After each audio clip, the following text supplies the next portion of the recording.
نحمدہ ونصلی ونسلم علی رسولہ الکریم اما بعد فاعوذ باللہ من الشیطان الرجیم بسم اللہ الرحمن الرحیم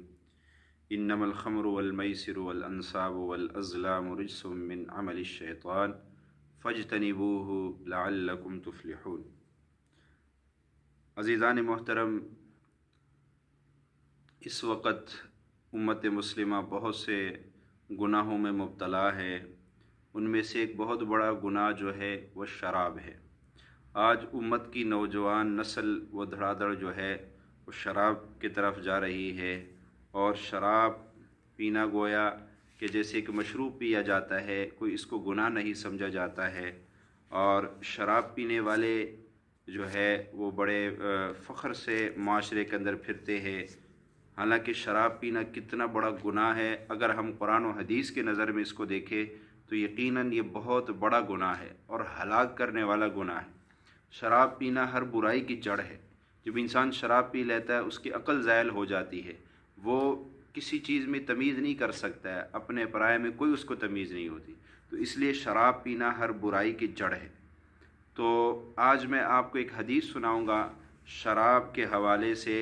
کہ شرابی کے ساتھ تعلق، شراب تو بہت بڑا گناہ ہے لیکن شرابی کے ساتھ تعلق رکھنے سے بھی منع کیا گیا ہے۔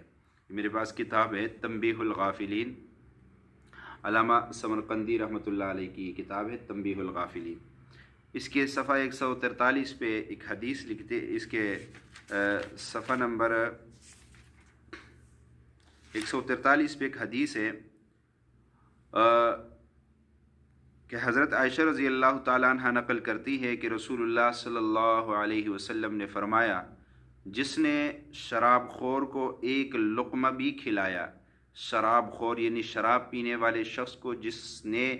ایک لقمہ بھی کھلایا تو اللہ تعالیٰ اس کے جسم پر سانپ اور بچھو مسلط کر دیں گے،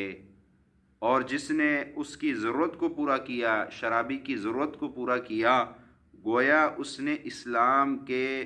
گرانے میں تعاون کیا، اسلام کے گرانے میں، اسلام کے ختم کرنے میں تعاون کیا۔ جس نے شرابی کو قرض دیا، یعنی جس نے اس سے قرض دیا، گویا اس نے ایک مومن کو قتل کیا۔ اور فرمایا جس نے اس کی ہم نشینی اختیار کی، شرابی کے ساتھ دوستی، اٹھنا بیٹھنا یہ اختیار کر لیا، تو فرمایا کہ قیامت کے دن اللہ تعالیٰ اس سے اندھا اٹھائیں گے، شرابی کے دوست کو اللہ اندھا اٹھائیں گے کہ وہ کوئی راستہ نہ پائے گا۔ فرمایا شرابی سے شادی نہ کرو، شرابی سے شادی نہ کرو، اگر بیمار ہو جائے تو عیادت نہ کرو، اگر شرابی آدمی بیمار ہو جائے تو فرمایا اس کی عیادت بھی نہ کرو، اور فرمایا اگر گواہی دے تو گواہی اس کی قبول نہ کرو، شرابی آدمی کی گواہی بھی قبول نہیں ہے۔ قسم ہے اس ذات کی جس نے مجھے برحق مبعوث کیا، سرکار دو عالم صلی اللہ علیہ وسلم فرماتے ہیں قسم ہے اس ذات کی جس نے مجھے برحق مبعوث کیا ہے، شراب نوش تورات، زبور، انجیل اور قرآن سب میں ملعون ہے، یعنی اس پہ لعنت ہے، اور یہ لعنت صرف قرآن میں نہیں، فرمایا تمام کتابوں میں سرکار دو عالم وسلم فرما رہے کہ اللہ تعالیٰ نے اس پہ لعنت کی ہے۔ لعنت کا مطلب یہ ہوتا ہے کہ اللہ کی رحمت سے یہ شخص دور ہو گیا۔ جو اللہ کی رحمت سے دور ہو گیا، مجھے بتاؤ وہ دنیا میں کہیں سکون پا سکتا ہے؟ وہ کبھی بھی سکون نہیں پا سکتا۔ فرمایا جس نے شراب پی اس نے ان تمام باتوں کا انکار کیا جو اللہ نے اپنے انبیاء پر اتاری ہے۔ شراب کو حلال صرف کافر ہی سمجھتا ہے، جس نے شراب کو حلال سمجھا دنیا اور آخرت دونوں میں اس سے بری ہوں۔ یہ سرکار دو عالم وسلم کی حدیث حضرت عائشہ سے منقول ہے، اور یہ تنبیہ الغافلین کے صفحہ نمبر 143 پہ میں نے آپ کے سامنے بیان کی ہے۔ یقیناً عزیزان محترم، شراب پینا بہت بڑا گناہ ہے، اور شرابی آدمی جو ہے وہ کہیں کا نہیں رہتا، معاشرے کے اندر وہ ایک بیکار ہو جاتا ہے، اس لیے شراب پینا بہت بڑا گناہ ہے۔ تو آج ہی ہم توبہ کر لیں کہ ہم آئندہ شراب نہیں پئیں گے۔ جب شراب کے ممنوع کا حکم صحابہ کرام کے پاس آیا تو صحابہ کرام نے عشق مصطفیٰ میں اور عشق الہی میں ایک لمحہ بھی انتظار نہیں کیا کہ ہم شراب کے عادی ہیں، ہم کیسے چھوڑیں گے، ہم اس وقت تو شراب پانی کی طرح پی جاتی تھی، لیکن جب شراب کا حکم آیا کہ یہ حرام ہو گئی آج کے بعد، فجتنبوہ، دور ہو جاؤ اس سے، چھوڑ دو اس کو، پرہیز کر لو اس سے، تو صحابہ نے شراب کے مٹکے بھرے ہوئے گلیوں میں گرا دیے۔ یہ ہوتی ہے عشق۔ آج ہم نبی کی حدیث کو سن کر